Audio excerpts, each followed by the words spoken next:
Bonjour, nous allons regarder ensemble comment les ingénieurs procèdent pour développer les spécifications et notes à la conception dans le but de concevoir un produit. Certains contenus présentés dans cette capsule sont tirés des notes de cours d'IMC 156, Méthodologie de conception, produites par Patrick Doucet et Evelyne Carbonneau. Je les remercie d'avoir accepté de les partager avec nous. Cette vidéo est la quatrième d'une série de 7. Elle présente le développement des spécifications et notes à la conception dans l'élaboration du cahier des charges fonctionnelles. Si on regarde la démarche de conception dans sa globalité, on s'intéresse ici à sa première composante, soit l'élaboration du cahier des charges fonctionnelles. Regardons maintenant ce qu'il y a dans la première étape d'élaboration du cahier des charges. L'élaboration du cahier des charges fonctionnelles compte 3 étapes. Nous regarderons ici la troisième étape de développement des spécifications et des notes à la conception. Les spécifications d'ingénierie sont des critères quantifiables et mesurables que les fonctions doivent rencontrer. Cela permet de vérifier concrètement si une fonction est réalisée par le produit tout en faisant abstraction de concepts. Par exemple, la fonction convoyée de la pierre pourrait être imaginée. Celle-ci exprime une fonction essentielle d'un convoyeur qui pourrait se retrouver dans une carrière. Pour cette fonction, les spécifications suivantes peuvent être trouvées: débit de pierre convoyée, taille moyenne des pierres, largeur de la bande, température d'opération. Ainsi, pour chaque fonction, une ou plusieurs spécifications devront être trouvées.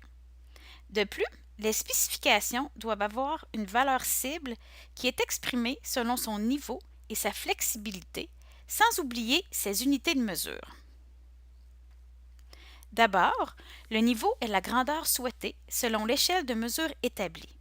Par exemple, le débit de pierre convoyée peut être fixé à 35 tonnes par heure, la taille moyenne des pierres peut être de 5 cm, la largeur de bande peut être de 75 cm et la température d'opération peut être de moins 45 à plus 45 degrés Celsius. Ensuite, la flexibilité précise la possibilité de moduler le niveau. Autrement dit, le demandeur peut préciser à quel point il espère que le niveau établi soit respecté. Par exemple, si des choix de conception font en sorte que la largeur de bande du convoyeur serait optimale à 85 cm, la flexibilité exprimée par le demandeur indiquera au concepteur la marge de manœuvre dont il dispose. La flexibilité peut s'exprimer de 3 façons: la limite d'acceptation, un maximum ou un minimum, la variation du niveau, donc plus ou moins une certaine valeur du niveau, la classe de flexibilité, souvent représentée par une échelle de F0 à F3, F0 étant aucune flexibilité et F3 étant une grande flexibilité. Regardons ensemble un autre exemple tiré de la conception d'un fusil à colle chaude. Pour la fonction chauffer la colle, nous obtenons les spécifications d'ingénierie suivantes, avec leur niveau et leur flexibilité.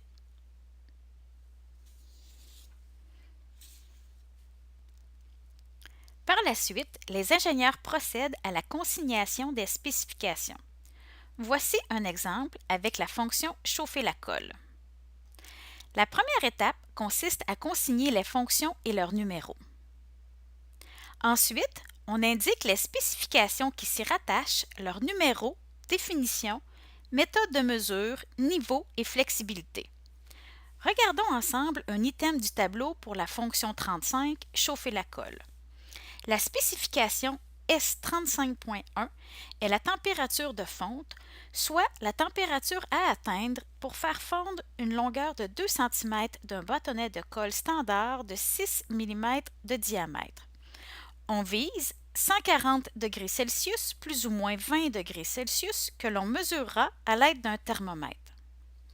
L'ingénieur ajoute habituellement des priorités aux spécifications à atteindre et réalise une analyse comparative avec d'autres produits similaires. Nous n'entrerons toutefois pas dans ce niveau de détail.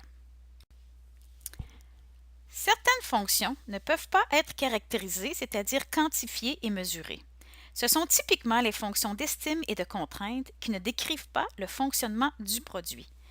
Par exemple, la fonction être esthétique n'a pas de critères mesurables et ne peut pas être caractérisée.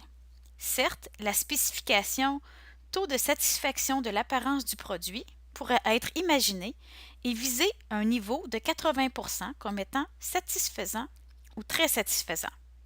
Mais cette spécification aiderait-elle vraiment l'équipe de conception?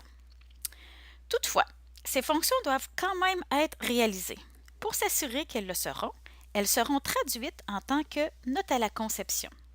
Les notes à la conception sont regroupées dans un tableau qui doit contenir la fonction, son numéro, la note s'y rapportant. Regardons ensemble un item du tableau pour la conception du fusil à colle chaude et plus particulièrement pour la fonction 12 permettre la préhension à une main. La note à la conception clarifie cette fonction en exprimant que le choix des formes, des matériaux et le dimensionnement des pièces devront permettre une préhension à une seule main.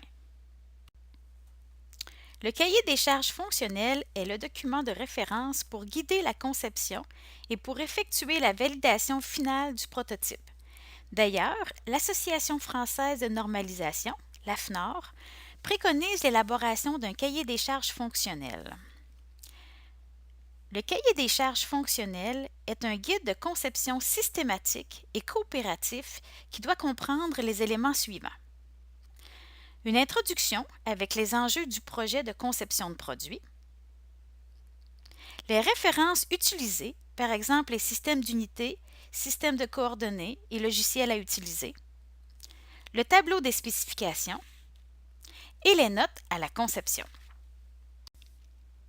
Ceci termine le développement des spécifications et notes à la conception et par le fait même l'élaboration du cahier des charges.